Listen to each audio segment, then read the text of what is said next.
Hello, my name is Olga, and today I represent Refugee and Immigrant Health Program at DOH. I'm a health service consultant, and my primary focus on You4You program and for other people from Ukraine who are suffering with the problems. And I will try to make their life easy as for sponsors and for newcomers. So, next slide, please. So, since our start from the January 22 till July 23, we are facing 19,077 Ukrainians. We can count this number by people who received cash assistance and food benefits.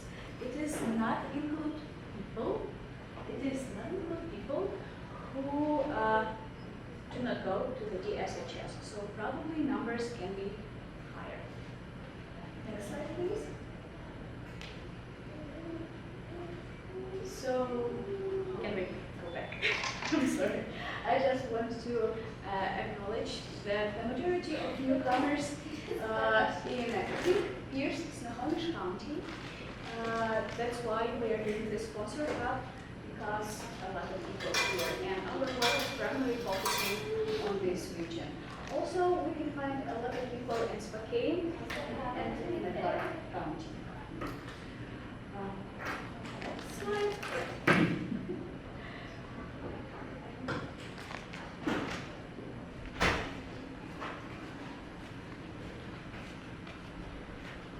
So, as I mentioned, I'm a health service consultant at Refugee and Immigrants program from Department of Health.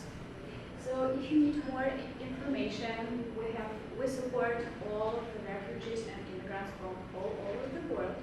And if you need translated information in several languages, we have a lot. We have a lot of information about medical insurance, about disease, and about other support what we can help on the health and DSHS benefits. Next slide. So our program focusing on civilians and evaluation, the information which we gathered from our stakeholders. So we are partnering with the domestic medical screening organizations who collect all of the information, and based on this, we start to write our new plans, new projects, and make sure that based on these numbers, people get all resources and all support as they need it. Health and systems and collaboration. So our team focusing to establish strong connection with all our organizations all over the state. It is very important to bring the people information because if you know, you can join your home. Community connections. Also, I'm as an example. So since our start, our team decided to hire me as a person who knows the culture, who can speak the language, and who known in the community. So on our meetings, I can bring the problems, what I can hear from the people, and we can start to build our work much better. Also, I need to acknowledge that Washington State, any Washington State agencies do not collect information. We try to understand how we can support. So that's why we don't track all of it. Personal information. I need to tell you about this. Next slide, please. So the main idea, we try to make sure that the medical insurance for all people in Washington State, specifically for refugees and for immigrants, is available, and people know how to get it. Refugee health screening. So the main part of the coming to the United States is to complete refugee health screening. As I mentioned before, we're partnering with other medical institutions. They can do this for free, and support with other legal documents too. Primary care. We also can help people to find primary care doctor since American medical system required to start any medical treatments and problems with the primary care provider. So our main goal to make sure that people know where to find primary care and navigate with the system. Next slide, please. So domestic health screening clinics we have in Snohomish Health District, in the Public Health Seattle and King County, Tacoma Pierce County Health Department, CMARC Community Health Centers in Vancouver, Franklin Health District, Unified Community Health, Spokane, Harbor View Medical Center in Seattle. So with all of these organizations, we established strong collaboration so they can provide domestic medical screening and TB test, which is the main part of the U4U program requirements. Next slide, please. Since we started to talk about vaccination for U4U people, this is the main vaccines what they need to get insurance they would like to come to the United States. So TB screening they need to complete in 90 days of their arrival. So those clinics which I mentioned before, plus CMAR as well, they can provide TB screening. COVID-19 vaccines, they need to have at least one, and the second they can get here. Measles vaccine and polio vaccine. If people sometimes medical provider requirement for titer, so this is a special test for antibodies. Next slide, please.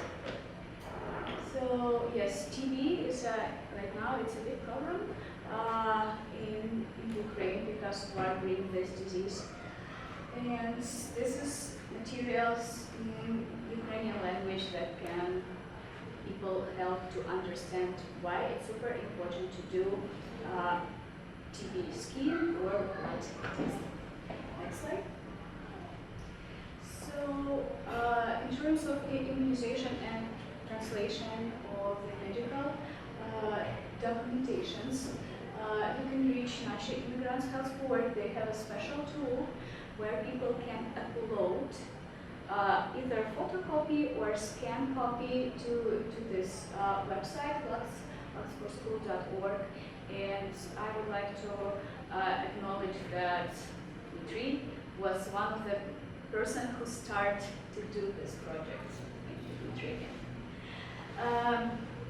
Also, you can find FSU vaccine outreach toolkit with a lot of videos, interviews, with a lot of materials where Ukrainians talk to Ukrainians and explain a lot of health important topics in appropriate cultural way and in a language basically. So also we need to say that the COVID-19 is still here. Right now we can see a lot of numbers increased, and we still encourage you to do your booster. You can find a lot of information on this link as well. Everything what you see on this presentation has a links, has a QR code, so I will definitely share with you this information and able to use it. Next slide, please. So if people needs to talk with someone who can speak Ukrainian language, specifically for TB test, we have Svetlana. She's working in Seattle and she can help with TB screening and with other vaccination. Also, we have Yulia Tivkivska and Svetlana Konotovchik. They work at Tacoma Pierce County Health Department. Okay, next, let's do next because I think. Oh, okay, we missed some information, but I will. So, as I mentioned, it is very important when people come here. It is very important to do medical insurance. So all of the information is here, and you just go to the website. If people do not speak English, they always can ask for interpreter, and these people will help. Also, Washington Health Finder has a brokers because we know that the medical insurance system is complicated in US, and brokers can explain all the interesting and tricky questions on each medical insurance what your newcomers will choose. Next slide, please. Yes, what I find the most fascinating that they do, that they have a lot of great resources on their YouTube channel. So about every single step. So please go and look. Sometimes even I didn't know about some nuances of the medical insurance, and this website helps me. Next slide, please. As I mentioned, yes, targeted resources all over the state, and navigators and the clinics who support and take state medical insurance. Next slide, please. Yes, so this is QR code for our website specifically for Ukrainian resources, and you can find very important information about newcomer health overview. It's written in English, and every single step what the person needs to do when they just come here, very easy to understand. And what I encourage to all people, regardless immigration status, and who wants to support Ukrainians in general, psychological first aid to support clients effectively by the crisis in Ukraine. So it's very easy training to understand why people can suffering from mental health problems. Next slide, please. So this document was verified and was approved on the state level to share with all of you. So this is basically first steps for newcomers, what people need to do when they come to the Washington state.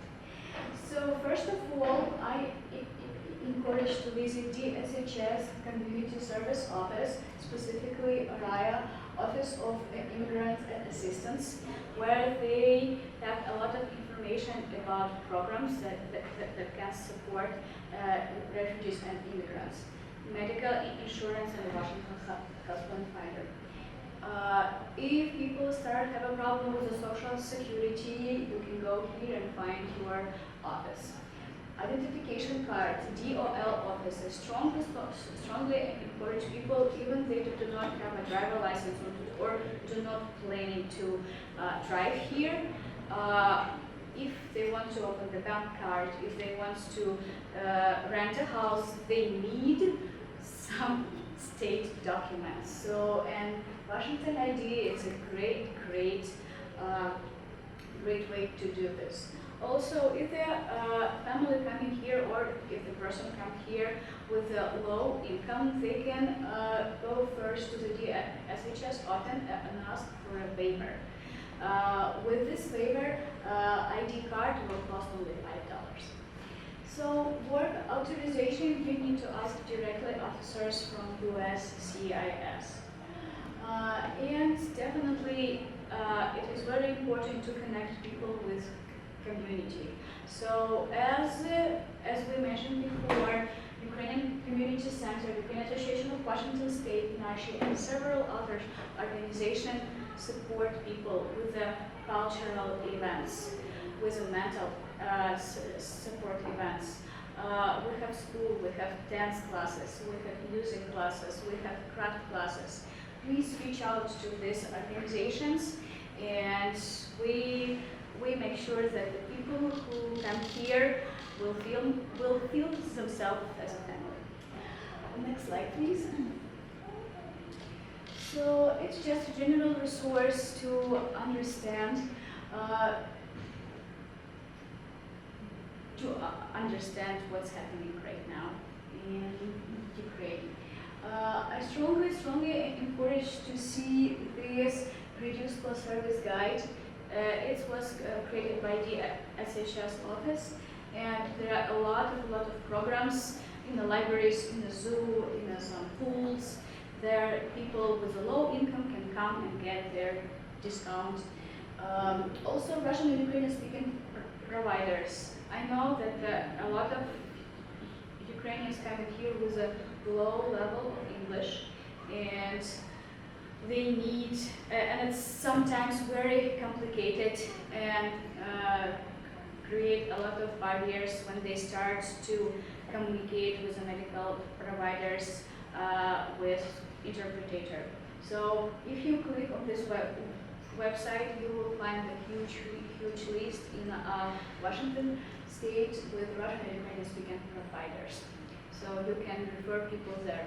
I'm not promising that still they have a lot of spots available, but still you can try. Next slide, please. So as I mentioned before, Raya has a lot of programs, and this is one of the programs that support refugee and immigrants as well. Next slide, please. If you have any questions, please reach out to our office. We would like to help as much as we can. Next slide. Yes, do you have any questions, please ask. I have a question about medical plans. So if you get work authorization, you get employment, and employer provides health benefits, do those supersede Apple Health, or how does that work? I will come closer Oh, because you I'm hear me? sorry. Yeah, sorry. I'm just, if they get work authorization and they work, and the employer provides health benefits, would those supersede Apple Health? Yes. Okay. So if newcomers is lucky and they got a job with the medical insurance that employer provided, definitely they will be able to get state medical insurance. Okay.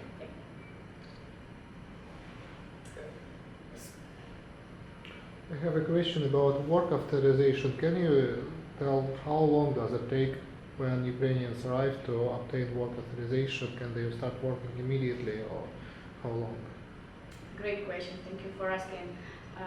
Every single person asked me this question, although I'm not a USCIS officer, but it's take a long time.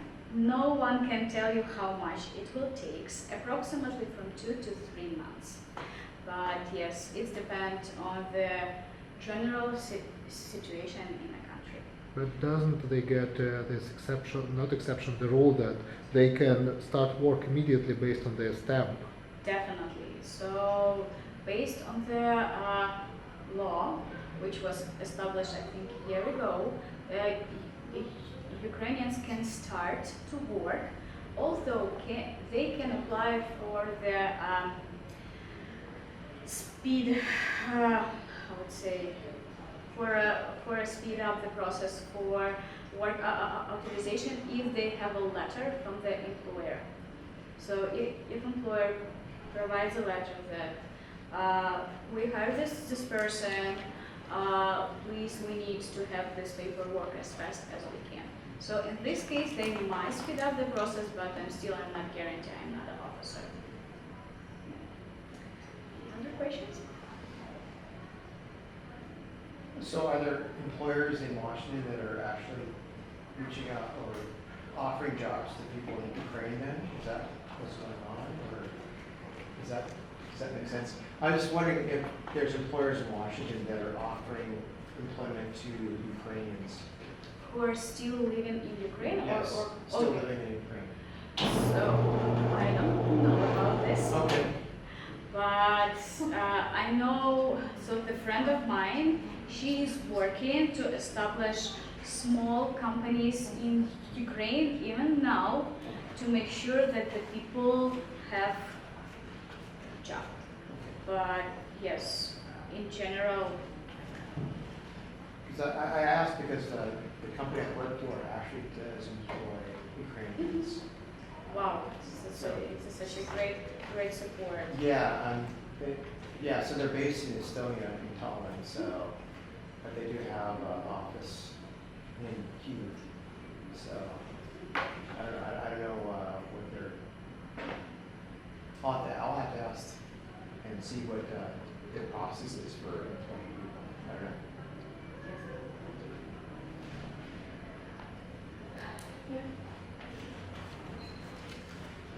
Okay, thank you so much, Olga, for sharing such useful information. And to those who are here, Olga, she talked to you, I think, and told you that she will share this information with you through email.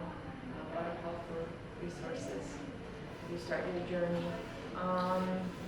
If there are any other questions for Dimitri or for us, you can let us know.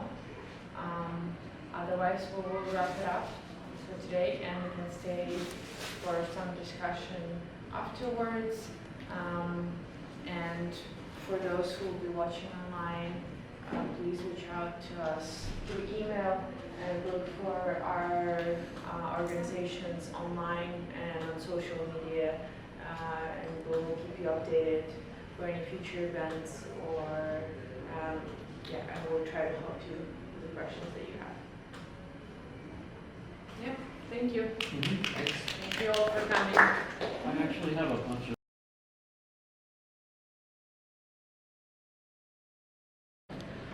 For our social event on how to become a sponsor under United for Ukraine program, and today we'll have speakers talking about their sponsorship experience and giving some insight about United for Ukraine program, and also we'll share stories of beneficiaries and their experience with moving to the U.S. and moving here under United for Ukraine program. And we hope that today's stories will help existing sponsors to overcome and gain some tools to overcome challenges they might be facing on their journey, and for new sponsors to gain insight into how to become, how to build a successful and rewarding sponsorship journey. And we are Washington State Sponsorship Hub, and we work under Welcome.us project to help empower and encourage Americans and other nationals to become sponsors for Ukrainian families who are fleeing the war. And we consist of 3 organizations that work together in Washington State to support sponsors. And we'll go ahead and introduce ourselves. And after that, we'll have our main part of the event where the speakers will share their stories about the sponsorship process. And at the end, we'll have some time for questions and answers, but please feel free to raise your hand and ask questions if you have any as we go along. And I want to remind that this is going to be recorded and posted online for everybody to view, and you can access this seminar and our previous webinars on the website. If you have trouble finding it, please let us know. And for anybody who's watching this, we encourage you to reach out to us through the email, and we'll do our best to help answer your questions that you might have. So we'll go ahead and start with introducing our organizations, and we'll start with Ukrainian Community Center of Washington State, and Elena will introduce the organization.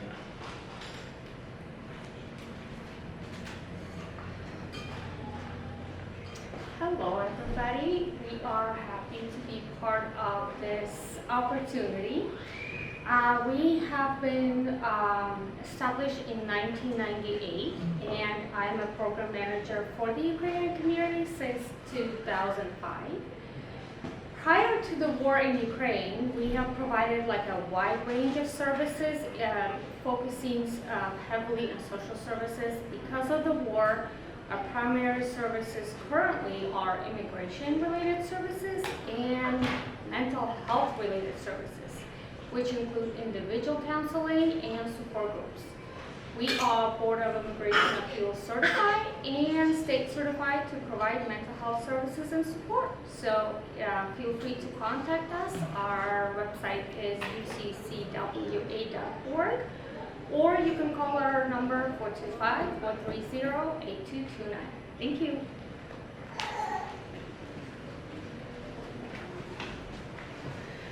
We'll have Olga introduce Nashi Immigrants. Hello, my name is Olga. I'm a volunteer for Nashi Immigrants Board. It was established several years ago to serve Russian and Ukrainian speaking population in Washington state regarding health questions. The main focus of the work right now is vaccination and translation medical record. Please follow our website, nashi.support, and follow on Facebook pages as well. Thank you.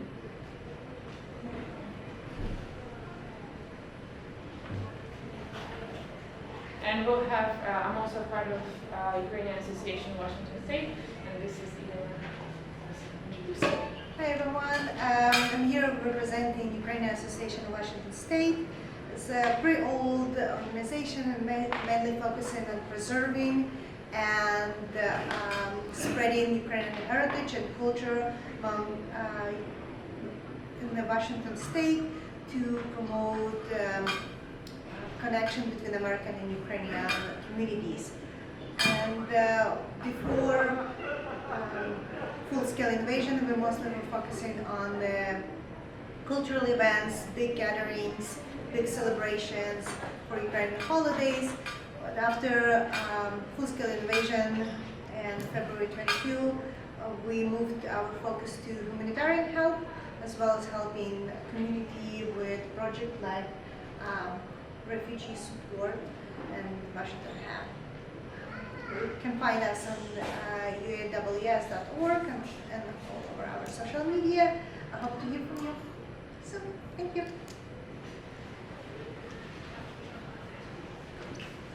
All right, and now we're going to go ahead and jump into our main part of our event. And our first speaker will be Dmitry, and he's just part of our community and a sponsor with experience. We'll share. Thank you. In his famous book, The Night in Lisbon, Mark tells a story about a refugee, Joseph.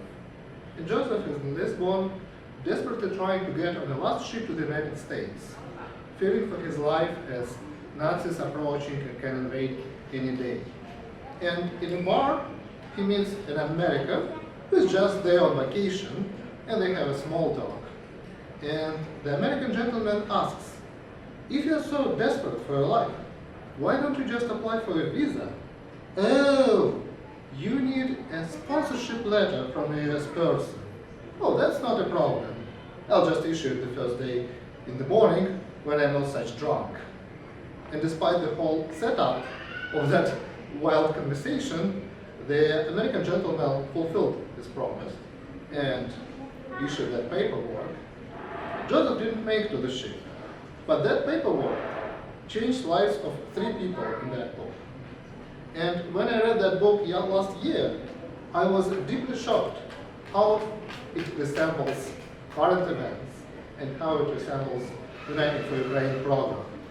So my spouse and wife and I agreed to be part of that program. Now, as cynical as it is, we decided to take a very practical approach, how much of our time, energy, money, and risk exposure we are ready to commit to that. And since our money was already dedicated to the cause, we agreed that we will sponsor several families who have means of their own to get here and ask for paperwork. In that regard, we treated the document that you sign as a moral obligation that we guarantee the people we will invite will be okay here. And I went online and found the first family there. They was sending on those false Facebook groups all these asks who can sponsor them. It was a big family of 6 people. And I talked to them. They are all working in body shop business, used to labor, adults, children, all together, had a practical approach to things, had already friends here, fled the war, already had some preliminary plans, so it was an easy decision to go and do all paperwork for that. The only difficulty was this.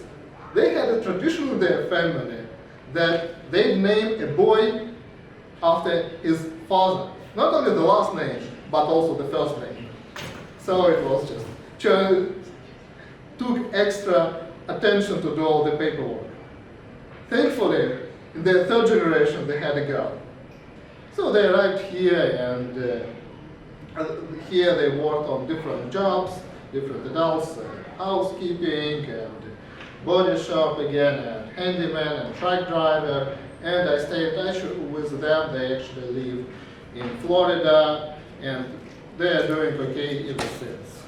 So it was a successful story, and soon after I completed the first paperwork, I got a surprise message from a young lady I didn't know with a very blunt question: how do I get to the United States?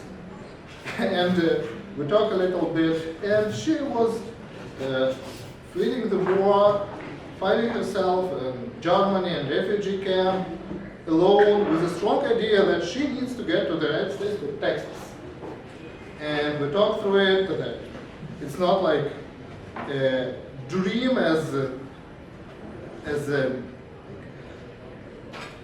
but really a desire and really vision. And that she understands that it will be a challenging process, and it will be likely a lot of low-paid job at first to get her food on and so on. And she accepted the reality of such, I would say, even crueler circumstances, yet she was very determined. And she started searching who can host her in Texas.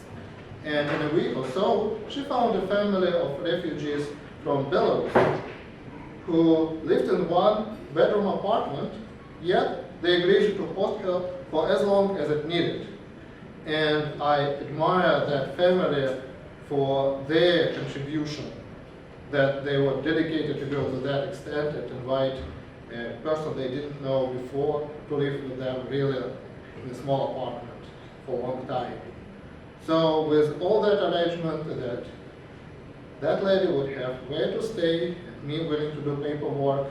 We again did paperwork and filed all of that to use this. Again, it was a very fast process.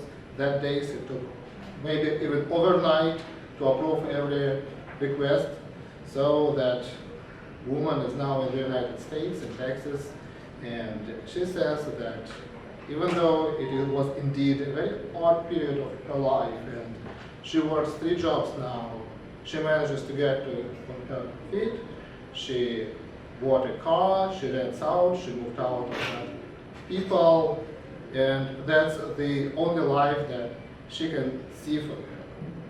So it was really great support for her by the time. And that's the second family, I'd say, my sponsor. And then this year I also sponsored a couple other cases.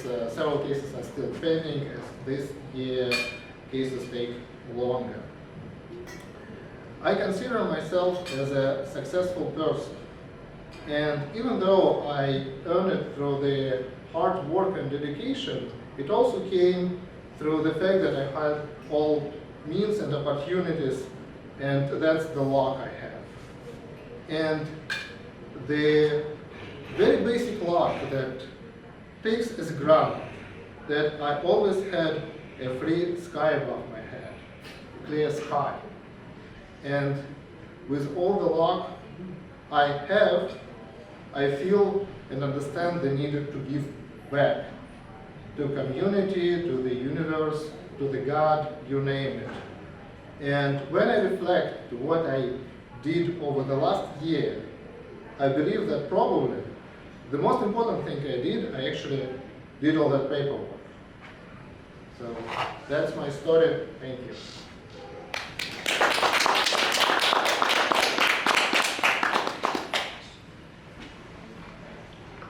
Yeah, well, so we'll allow some time to, if you have any questions for Dmitry, please let us know. And also, again, we will share the email also on our screen later on, where you can reach out, and maybe if you're watching it online and you have questions for Dmitry, we'll pass it on to him later on. But thank you so much for sharing your story today, and it's very inspiring. It's amazing what you do, and Thank you. thank you for Thank you. I have one question. Okay. So I'm guessing maybe you could communicate with them in Ukrainian? Is that a fair guess or not? I can communicate in Russian. In Russian, okay. I just was wondering about that because, you know, I have been talking to a family and it's pretty clear that our communication is all going through Google Translate, and I just feel like that's risky. So I'm wondering what the approach might be to make the communication better. Yes, it might be challenging as it goes through all that building connection, building relations, that we are not betraying each other. Like, I don't want to bring people who will be here in the streets without support. I don't want to betray them. They don't want to. And that's all subtle matters. So honestly, I don't have any good advice from my experience for that matter, unfortunately. But I acknowledge it must be difficult. Thank you for what you're doing. Sure. I did discover that Google Translate is very biased towards computer terminology. That's funny. I'm a software engineer, so I think it's funny. Yeah, actually, I was thinking, I mean, there are different apps that appear now that help you translate better, and even some documentations. I think our last meeting with Welcome.us, they were working with, we're partnering with an organization that developing an app, and right now it's running, but they're working on making it better, and it helps translate. This works. Translation, yeah, to make translation more efficient. So maybe if you want to, we can share it Okay, thank you. later. Or maybe if it doesn't scale, but if it's just a matter of that particular situation, let's talk. Invite me to the conversation if I can help, because I know both languages. Thank you. I appreciate that. Circle? Sponsor circles? Do you want to talk about that? Well, I was talking about last time we were at the meeting with, I forgot the name, it starts with a T. It's the new app that they have, right? And it helps with the translation. I will send they it. have- I will send it information. I have a link, so yes, just please leave me your email address and I will contact with you. Okay. Very, very great resource. Yeah. Okay, great. Well, also, I think last time we were talking about sponsor circles. Mhm. So there always the ways to connect with other people and put them together. Yeah. But like one can be a sponsor, real sponsor, financial sponsor, Mhm. but other can provide services. Mhm. So you can always find meetings or post it on our community pages and say, oh, I'm willing to sponsor, but I need the support. And I think you can find easily Ukrainians who can, like me, or Olga, who can help you to provide this communication aspect. Great. So that's, I would suggest that. It's really a well known practice for situations like this. If you cannot speak, you can always find people who can help you with that. Perfect. Mm-hmm. That's a great comment, yeah. Any other questions for maybe? I would like to ask, maybe about this information. How many applications you did for families? So I filed for one family, but 2 members didn't manage to come on time, so I refiled. So on total, it is 11 people, 13 applications, 3 being in process. And Pretty all, amazing. 4 families. and all of your application was accepted? I would say 3 families were accepted, 1 I still wait for decision. I keep my fingers crossed. Yes, I must say that at the beginning of the process it definitely was automated as the first approval got overnight. Now I see more friction on forms, they get a bit more complex, they ask more specifics. Why your case must be approved versus all others. I hope that justice will continue to approve cases when in all circumstances that don't possess any security warnings. I still hold my finger, how to put it. I hope for success for the remaining applications. Any words you would like to send for the people who still thinking to be or not to be sponsors? First, I want to express gratitude for people who decided to support in a way that is different or more of support. Or every support counts, and I think it's okay to decide for yourself to how much you can help and then fulfill. If you go so, I wish you will be rewarded with a feel of satisfaction and meaning of what you are doing, and that it will be meaningful changes for the lives of people you decide to support. So thank you for consideration, and thank you for support for Ukrainians. Thank you. Thank you so much. Thank you. It's very encouraging. Thank you for sharing. We'll take a second to